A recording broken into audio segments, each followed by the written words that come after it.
Hi, I'm Stefan. I'm Sharon from Wood Invitation.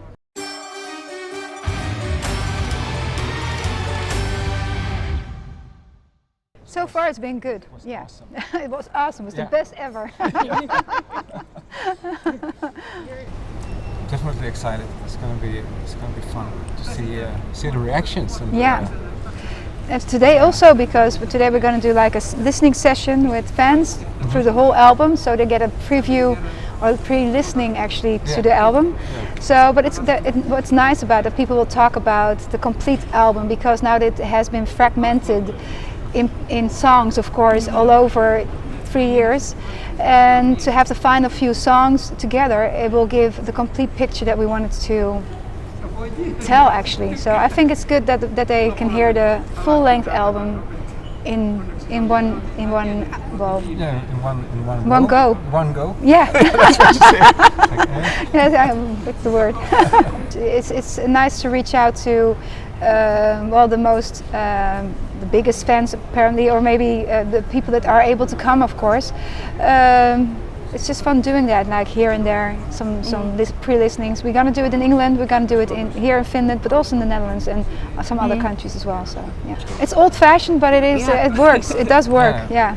Well, for us to release this way was a choice that we already made before the whole pandemic happened. Like, okay, we want to release singles in the moment, because sometimes subjects, we were thinking about that at that time, like certain subjects, topics are important to address immediately when you have written it, and instead of waiting for 3 years to end up on an album. So, but then the pandemic happened and we ended up releasing way more songs than we initially had planned, without even being there, an finished album. So it was that was a bit crazy. But and I don't think we'll release that many next time. But what it did help us to get through the pandemic, not just us, but also hopefully also the fans, it helped maybe a little bit, and to have something to look forward to. So yeah, and if I'm listening back now, I do think they all do work well on the album, because lyric-wise, for instance, it's all about freedom, but from different perspectives and different subjects.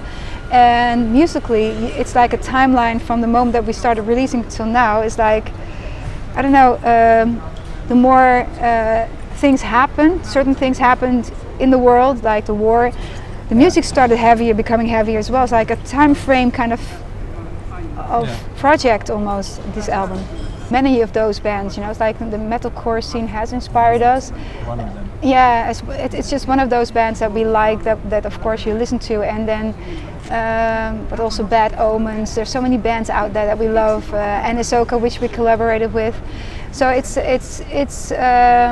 different because we grew up in the 80s. There's so many influences in us, in our DNA, and we're just trying to do new things as well at the same time. So, and then reinventing ourselves a little bit. And I think we succeeded with the last few songs especially. Yeah, definitely. And a different way of writing also. Writing riffs and everything on a keyboard instead of guitar. Sitting on a guitar. And then learning the riffs on the guitar, Isn't record it. Really hard to do? It's really hard to play Yeah. on guitar. Exactly. That's why, like when keyboardists in a write good way. songs, it's Yeah. usually more difficult than when a guitarist writes their own riff. So I can presume because that you can jump between octaves really far like this, but then you only have It sounds so one logical. hand. yeah. Go do it. Yeah, exactly. And then they make something more brilliant out of it, So luckily. this is the riff. What? No. Do you have any specific riffs that you can talk about that you wrote like that from the album? I think all of the last 5 songs definitely. Yeah, I think so too. Yeah. From definitely Bleed Out. Yeah, the previous album we didn't do that, I think. No, No. not at all. Yeah. It is a new evolution thing Yeah. in the writing process, Yeah, I I think guess. Yeah. Entertain You is probably done. The old-fashioned, or I want to say, but old school sounds better, vintage. So that would be difficult to write on the keyboard, I think. Yeah, exactly. Is that something you actually enjoyed doing, or are you gonna not do that anymore in the future? Because I think it's going to be a combination, probably. It's just how it feels like, right? Every tool available is good. It's to not cool, yeah. Get out of, The traditional ideas way, out. yeah, exactly. And also to do it in a different way, you'll get to new ideas again. It's like, yeah. well, I think you're totally right. I heard that remark before, so and I totally agree with you. It's the two worlds meeting up in the middle. Indeed, it's a bit symphonic in a way. It's and some new stuff there as well. It wasn't done intentionally, but I think it's your DNA. So you bring out the old stuff as well and combine it with something new again. No, I don't listen to my old music at all. At least sometimes I come across a song, mostly on social media, that people are using it in the background, like for reels or something. Like, oh yeah, we have that song as well. It's for instance, Blue Eyes, which was a B-side track. Oh yeah. And it's a nice song, but it's like, oh yeah, we have that one too. Yeah. Is it like when you stumble across like B-side tracks, is it like weird to listen to those, or like do you feel some sort of? Yeah, there is a reason why there are B-side tracks, because they didn't completely. Yeah. I don't remember many of them. I have to say. But I guess if I saw them, it was like, oh yeah, okay. Yeah, it is nice, but there's a. I understand why it's a B-side track that's also. Pretty cool. Yeah.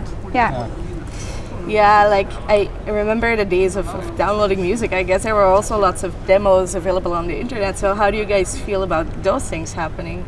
It was part of the process, so in a way it's okay. But on the other hand, I'm not really, myself I'm not really interested in the demos, because I think eventually what it turned out to be is most of the time, like 99% of the time, better than the demo that we had.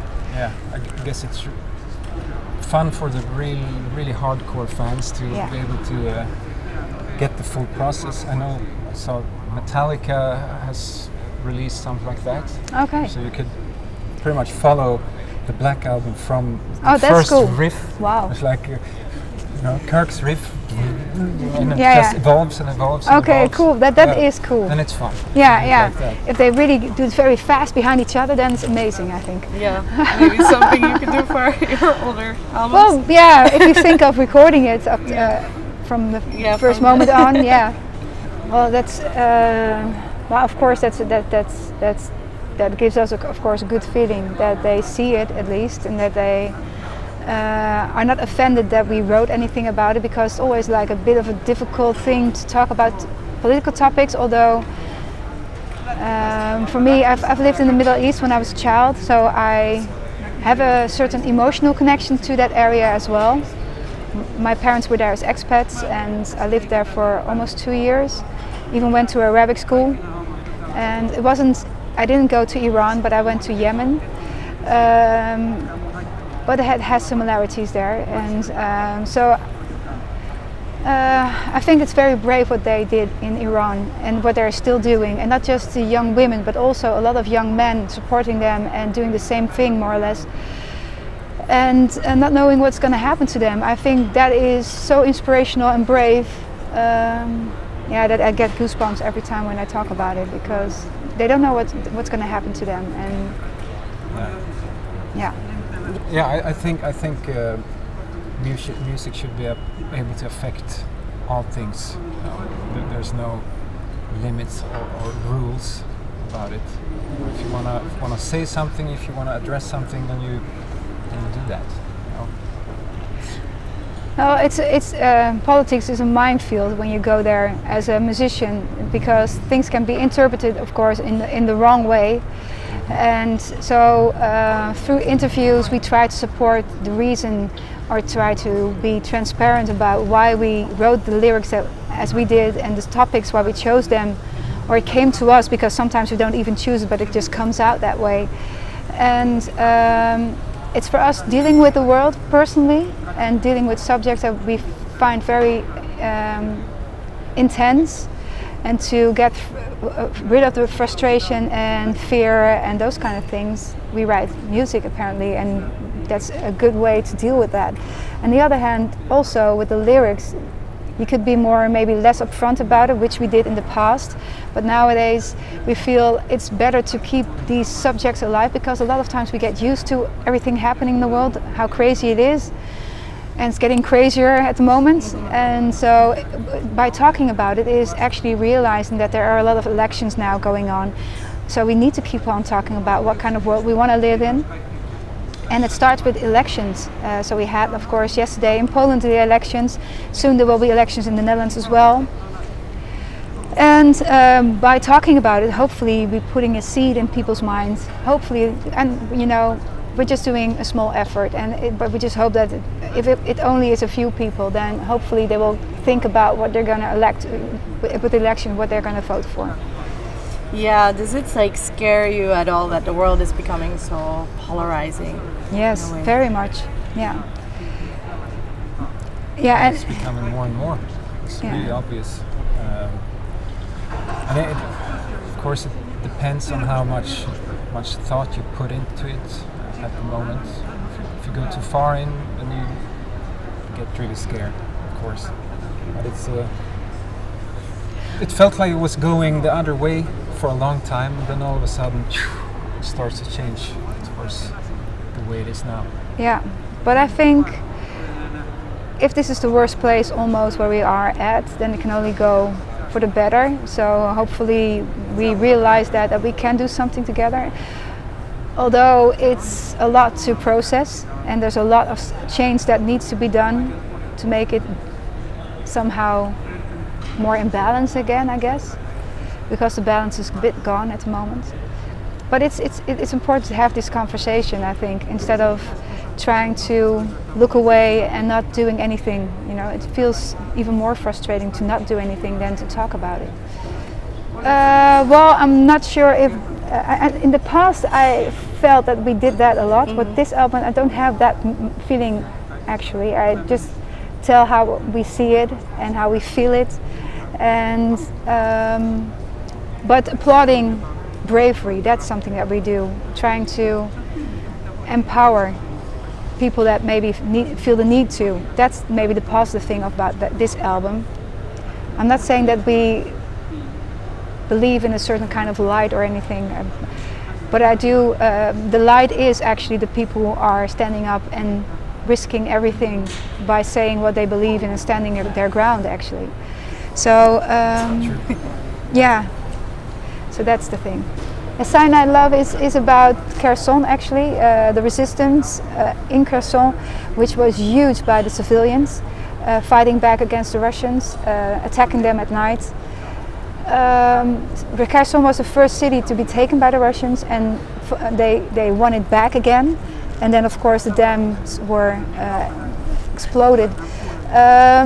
So it flooded and everything, so it's completely ruined. But we were there in 2008, which sounds a long time ago, but what happened there was we were invited by an institution, and the mayor was involved as well.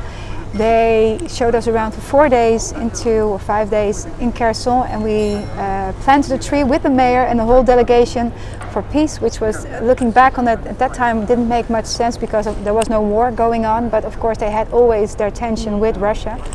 And we saw a museum, so it made more sense to us then.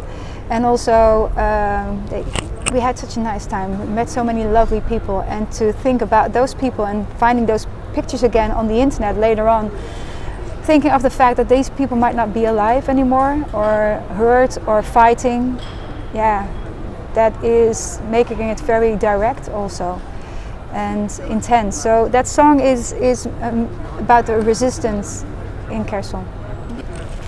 If you only know about a place, you see it on the news that okay, it was invaded. Okay, that sucks, but that's kind of, maybe you don't get more connection to it than that. If you've been there, you've met people there, you have memories, you have feelings connected to it, and it's definitely gonna affect you a lot more. Yeah. I think. Yeah, I totally agree with that. It becomes more because you can imagine we have your memories, of course, of being there, actually seeing things and being amazed about, especially when we were in Kherson. It was really like amazed about the beauty of the country as well. And we've been to Kiev also a few times, and also played a lot in Russia, and even met there also, of course, a lot of people, beautiful people. Also seeing the difference, like the free West in Europe compared to what the news was in Russia while touring there. It's like 180 degrees different kind of information they got than we are seeing it. And if you're being told the same thing over and over again, and there's only limited access to news, then it's very difficult to think otherwise than what the government is telling you, of course. And you end up believing everything they're saying, I guess. Start planning for the big tour, of course. Yeah. So I guess some free time before that. Yeah, a little should bit. occur. Yeah, I hope so.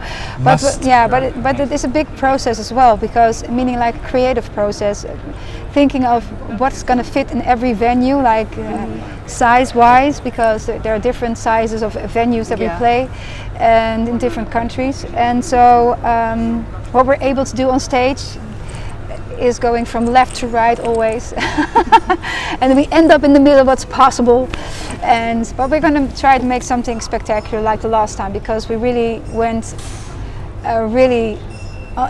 extreme with the last tour, and we can't do less, of course, because you always want to do more. How much pyro can we fit this time? time? How much can we let everyone fly? Have one on their heads also. So things like that, yeah, totally. You're not gonna play guitars, but pyros. Yeah, that's the next step. I'm gonna let him fly, of course. Fly and pyro. And pyro at the same time. We did that ourselves. We are working with a creative team that we surround ourselves with, that are who are specialists in that corner, but they go like over the moon, and then like, okay, and we go along with them on their journey, and we have our own ideas what we want to do, and then halfway we meet and then see what's actually possible and come down on earth again. So that's the usual process. I guess fans don't really see what happens like behind the scenes, so how long does it usually take you for a tour like this to prepare for? A long time.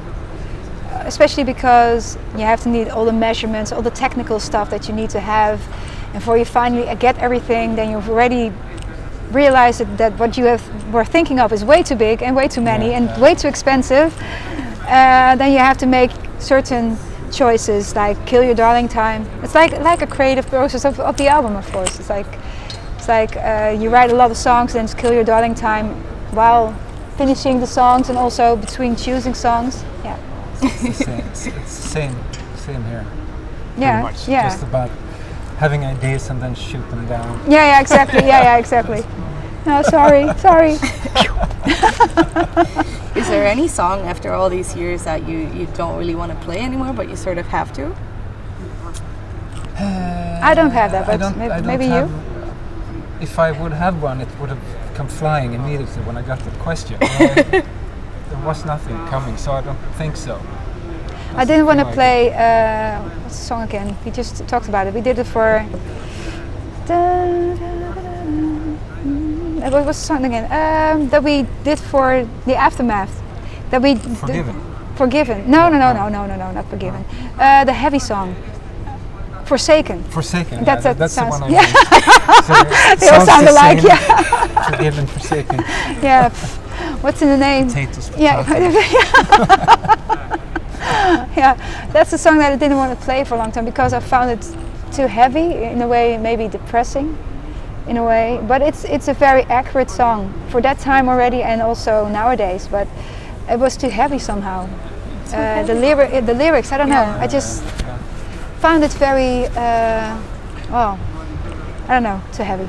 Yeah, I mean, as somebody who grew up in Belgium, that's like one of my, favorite songs. I think that's what I mean. I should not have mentioned that. Yes. Don't ask that question ever again. But what you were going to say is that you love it so much. Now I love it again. I don't mind playing it. It's one of them, but that whole album was like very popular in Belgium anyway, so it's like teenager you know. Yeah, I'm sorry. Nostalgia. No, that's okay. Like, I was just wondering that because I know that you switched around the ice cream version, so I was wondering, do you not enjoy playing the old school song anymore? Yes, we do, but it's more like to have more diversity. It's nicer for fans as well to reinvent your older songs. We were just actually talking about that, right? Yeah, it's nice to do a different version of a song because then it feels fresh to you and then it's nice also to go back to the original version. Yeah, totally. It's like versus this acoustic version is great. It's yeah, so yeah, nice. and then this full version power. is so much better. Yeah, exactly. Yeah. Exactly. Yeah. This is how it should be. Well, not for every song, of course, but some songs which you think you can do a difference. You know, like nowadays we are technically, it's easier to down-tune certain songs. Yeah. And where we weren't able to do that in the past because technology wasn't there yet to do so. And then the song even might benefit from it because I have, of course, a certain range. And it's difficult with my voice because it's a very clear voice, but also not the biggest voice. You know, it's like a little bit thin sometimes, depending on where you are. But and then down tuning it makes it more possible to make it sounding better. Actually, could be interesting to do some versions where it's really down tuned and change the riffs around a little bit. Yeah, also make it heavier and more like it is nowadays. Right now. More gentle. Yeah. More gentle. Love it. I love it. Credits if you ever do that. We have 3 golden tickets to give away, and those golden tickets are hidden away in our merchandise, like only the musical merchandise, like CDs, boxes, and those golden tickets will enable you to go to any show in Europe, including the UK. So hopefully one of you guys will find one of those in your package or whatever you're gonna maybe buy. So good luck to that. Yeah, that's pretty cool. That's very like chocolate factory. Yeah. They're very Willy Wonka all the way. Willy Wonka of metal. That's cool. Yeah. Stay in school. Stay in school. Yeah. Learn. Do what you want to do. Yeah. Do something fun. Yeah. Life should be fun as well. Thank you.